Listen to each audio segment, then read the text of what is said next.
ভারত থেকে আসা হনুমানের উপদ্রবে অতিষ্ঠ কুষ্টিয়ার দৌলতপুর সীমান্তের ধর্মদহ গ্রামবাসী। পেটের ক্ষুধায় এসব হনুমান ভুট্টা, কলা, পেয়ারা ও শাকসবজির ক্ষেত সহ নষ্ট করছে ফসলি জমি। প্রতিকার হিসাবে কৃষকেরা গুলতি ও তীর ধনুক ব্যবহার করলেও খুব একটা লাভ হচ্ছে না। মানজারুল ইসলামের প্রতিবেদন, জানাচ্ছেন মিশাল বিন তানোয়ার। কুষ্টিয়া দৌলতপুর সীমান্তে ধর্মদহ গ্রামে ৬ থেকে ৭ বছর আগে ভারত থেকে কয়েকটি হনুমান এসেছিল সীমান্তের মাথাভাঙ্গা নদী পেরিয়ে। প্রথম দিকে গ্রামবাসীর কাছে হনুমান আনন্দের ও দর্শনীয় প্রাণী হলেও এখন এগুলোর অত্যাচারে অতিষ্ঠ তারা।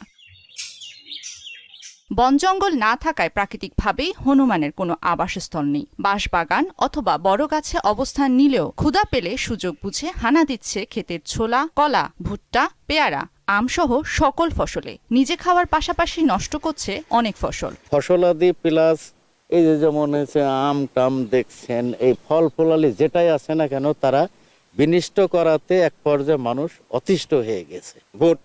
ভুট্টার কান সব ভাঙ্গি খামসুর করে ফেলছে, খাইছে একটা কিন্তু ভাঙ্গি খামসুর করে ফেলছে।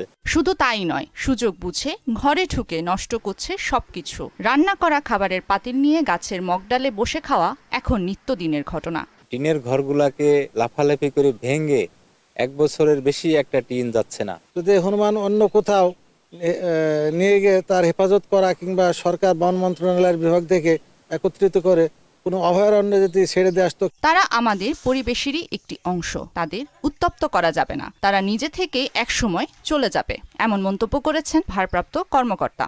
এরা আমাদের পরিবেশের অংশ, এদেরকে উত্তপ্ত করা যাবে না। এ ব্যাপারে আমাদের ঊর্ধ্বতন কর্তৃপক্ষ, বিভাগীয় বনকর্তা মহোদয় এবং সহকারী বন সংরক্ষক মহোদয় তৎপর আছেন।